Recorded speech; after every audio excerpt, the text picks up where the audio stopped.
Trong nhiều thế kỷ qua, cả thế giới vẫn luôn thắc mắc tượng Ngoại khổng lồ trên đảo Phục Sinh đã được vận chuyển khắp đảo bằng cách nào. Có người cho rằng các thủ trưởng quyền lực đã ra lệnh cho hàng trăm lao công kéo chúng. Cũng có giả thuyết tầng lớp tinh hoa nắm giữ một hệ thống khai thác và vận chuyển đặc biệt nào đó. Nhưng giờ đây câu trả lời đã được hé lộ. Người Japanu không kéo những bức tượng Ngoại như kéo gỗ chết, mà họ để cho các bức tượng tự bước đi. Các nhà khoa học đã nghiên cứu gần 1.000 tượng Ngoại, phân tích kỹ tỷ lệ, trọng tâm và dấu vết chạm khắc của chúng, cùng tư thế hơi nghiêng về phía trước của tượng và cấu trúc đế cong. Bỗng họ nhận ra, những chi tiết này không phải ngẫu nhiên, mà là thành quả của thiết kế kỹ thuật công phu. Góc nghiêng rút trọng tâm dịch chuyển về trước. Phần đế cong cho phép chúng lắc lư qua lại như một con lắc. Khi chuyển động bắt đầu, quán tính sẽ giúp hoàn thành từng bước đi. Bạn có thể hình dung như vài người dùng dây thừng giữ thăng bằng để tảng đá khổng lồ lắc lư tiến lên. Để kiểm chứng lý thuyết này, nhóm nghiên cứu đã chế tạo bản sao nặng 4,35 tấn, trong khi tượng thật nặng khoảng 13 tấn. Thậm chí có bức nặng tới 80 tấn. Chỉ với 18 người, họ đã đưa tượng đi được khoảng 90 mét, gần bằng chiều dài một sân bóng đá, trong 40 phút. Nhanh hơn nhiều so với dùng gỗ lăn hay kéo lê trên mặt đất. Và cũng đỡ tốn sức hơn nhiều những con đường cổ trên đảo Japanu. Thực ra được thiết kế cho quá trình này. Những con đường này rộng khoảng 4 mét, hơi cong vào phía trong, vừa đủ để giữ thăng bằng khi tượng lắc lư. Mỗi lần di chuyển, người dân đảo không chỉ kéo dây, mà còn theo một nhịp điệu cố định. Chính những con đường đó cũng bị rung chuyển.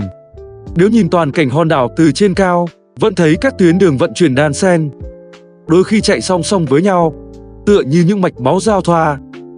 Thợ thủ công xưa dọn sạch một đoạn đường, cho tượng tiến lên một chút, rồi lại dọn tiếp đoạn sau đó tiếp tục lắc lư tiến về trước. Thời gian họ dành để chuẩn bị đường đi gần bằng thời gian di chuyển tượng. Vậy nên người Japanu không cần hàng nghìn lao công, chẳng cần bất kỳ máy móc hiện đại nào. Họ chỉ dựa vào thiết kế khéo léo, nhịp điệu, tinh thần đồng đội và sự hiểu biết chính xác về vật lý. Nhưng bí ẩn về tượng Ngoại không chỉ dừng lại ở cách vận chuyển. Từ lâu người ta đã biết những bức tượng này được tạo ra để tưởng niệm các thủ trưởng quan trọng, nhưng chưa ai giải thích được tại sao chúng đặt ở những vị trí đó. Thực tế, hầu hết tượng Ngoại đều được xếp dọc theo bờ biển, trông như đang canh giữ cả hòn đảo. Các nhà khoa học đã phân tích lại vị trí và phát hiện ra câu trả lời liên quan đến nước. Đất đảo Phục Sinh có nguồn gốc núi lửa. Nước mưa nhanh chóng thấm xuống dưới. Trên đảo gần như không có sông suối. Hàng trăm năm trước, nguồn nước ngọt vô cùng khan hiếm. Người dân trên đảo sống nhờ vào nước ngầm, các tầng chứa nước trong đá và đất. Nước tự nhiên trồi lên ở một số nơi. Khi nước ngầm xuất hiện gần bờ biển, nó trộn lẫn với nước biển nhưng vẫn đủ ngọt để uống. Đó là nơi các bức tượng Ngoại đứng sừng sững. Nói cách khác, Ngoại không chỉ canh giữ bờ biển, mà còn đánh dấu những nguồn nước ngọt quan trọng nhất của hòn đảo. Hầu hết tượng Ngoại chạm khắc từ đá túp, một loại đá tương đối mềm, dễ gia công. Phần lớn tượng được hoàn thiện tại một mỏ đá trong miệng núi lửa cổ trên đảo. Tháng 10 năm 2023, một trận cháy rừng đã quét qua khu mỏ đá này, khiến những ai quan tâm văn hóa Japanu lo lắng. Để ngăn di sản biến mất vĩnh viễn trong các thảm họa tương lai, tháng 1 năm 2024, một nhóm nghiên cứu theo yêu cầu địa phương đã tiến hành ghi lại toàn diện khu mỏ đá. Họ sử dụng máy bay không người lái thực hiện khoảng 30 chuyến bay trên khu mỏ đá, chụp tổng cộng 22.000 bức ảnh. Sau đó, các nhà nghiên cứu mất nhiều tháng để ghép những hình ảnh này thành một mô hình 3D siêu chính xác. Giờ đây, bất kỳ ai trên thế giới đều có thể khám phá trọn vẹn Jano Jajaku mà không cần đặt chân lên đảo, khu mỏ đá quan trọng nhất và cốt lõi nhất của tượng Ngoại trên đảo. Nhưng ý nghĩa của mô hình 3D này không chỉ dừng lại ở việc tham quan trực tuyến. Các nhà nghiên cứu nhanh chóng nhận ra, bên trong mỏ đá có nhiều khu vực làm việc và kỹ thuật chạm khắc ở mỗi nơi khác biệt.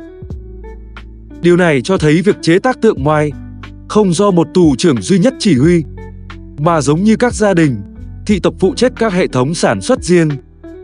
Phát hiện này cung cấp manh mối cho cuộc tranh luận dài. Có lẽ việc vận chuyển tượng Ngoại không hề cần đến hàng trăm người. Các nhà nghiên cứu suy đoán số người tham gia di chuyển chỉ khoảng từ 20 đến 50 người, gần bằng quy mô một gia đình lớn hoặc một nhóm cùng huyết thống nhỏ. Về phương pháp chế tác, hầu hết tượng ngoại được đặt nằm trên mặt đất và chạm khắc từ trên xuống. Phương pháp phổ biến nhất là tập trung khắc trước khuôn mặt, mắt, mũi, miệng. Dựa vào những đặc điểm này, từ từ tạo hình phần đầu và thân. Một phương pháp khác hoàn toàn ngược lại, phác thô toàn bộ hình dáng cơ bản của tượng. Tạm thời không xử lý chi tiết, đợi hoàn thiện tổng thể mới tinh chỉnh mặt. Một số trường hợp hiếm hoi ấn tượng hơn, thợ thủ công làm việc từ vách đá bên cạnh, chạm khắc trên vách đá gần như thẳng đứng. Cách này đòi hỏi kỹ thuật kiểm soát cực cao. Rõ ràng chỉ những nghệ nhân giàu kinh nghiệm nhất mới có thể hoàn thành. Ngay khi các nhà nghiên cứu tưởng rằng hơn 1.000 bức tượng ngoại đã biết, không còn bí mật nào để khám phá, đảo Phục Sinh lại khiến họ bất ngờ. Ở giữa một lòng hồ đã khô cạn từ lâu, một nơi không ai ngờ sẽ tìm thấy gì. Vào năm 2025, một bức tượng ngoại mới đã được phát hiện. Lần đầu tiên tìm thấy ngoại trong lòng hồ. Và rất có thể nó không phải là bức cuối cùng. Các nhà khoa học chỉ ra rằng cách đây 200-300 năm, hồ này có độ sâu gần 3 mét. Trong điều kiện như vậy, việc con người xây dựng hoặc đặt các bức tượng dưới đáy hồ là điều gần như không thể. Vì vậy giả thuyết hợp lý hơn là người Rapa Nui đã trong thời kỳ hồ cạn nước vận chuyển bức tượng ngoại này đến đây. Bức tượng mới phát hiện có niên đại 500 năm, cao hơn 1m5 một chút, nhỏ hơn hầu hết các tượng ngoại khác trên đảo. Khi khu vực tiếp tục khô hạn, lòng hồ dần lộ ra, người ta bắt đầu nhận ra đáy hồ này có thể đã ẩn giấu hàng trăm năm hoặc lâu hơn. Bên dưới những đám lau sậy rậm rạp, có lẽ còn chôn vùi nhiều bức tượng khác. Giờ đây khi mực nước hạ xuống, các nhà khoa học dùng công nghệ quét mặt đất để tìm kiếm xem bên dưới lòng hồ còn di tích chưa biết nào không. Nhưng ngay khi nghiên cứu đang đẩy mạnh, môi trường tự nhiên đang chạy đua thời gian. Một nghiên cứu mới nhất cho thấy, đến khoảng năm 2080, sóng biển theo mùa có thể đẩy sâu hơn, tấn công trực tiếp vào đảo Phục Sinh, một số di tích tượng ngoại lớn nhất trên đảo. Thậm chí cả những bức tượng tiêu biểu nhất và được chụp ảnh nhiều nhất đều có nguy cơ bị nước biển nhấn chìm. Mối nguy hiểm thực sự không chỉ dừng lại đó. Xung quanh còn hàng nghìn di tích quan trọng cũng đang nằm trong vòng nguy hiểm. Các khu cư trú cổ, hình khắc trên đá, khu chôn cất, ruộng nông nghiệp đá truyền thống. Gần như toàn bộ ký ức lịch sử vật thể của người Rapa Nui mà hòn đảo lưu giữ đều có thể bị ảnh hưởng. Nếu rủi ro vượt tầm kiểm soát, đảo Phục Sinh thậm chí có thể mất danh hiệu di sản thế giới của UNESCO.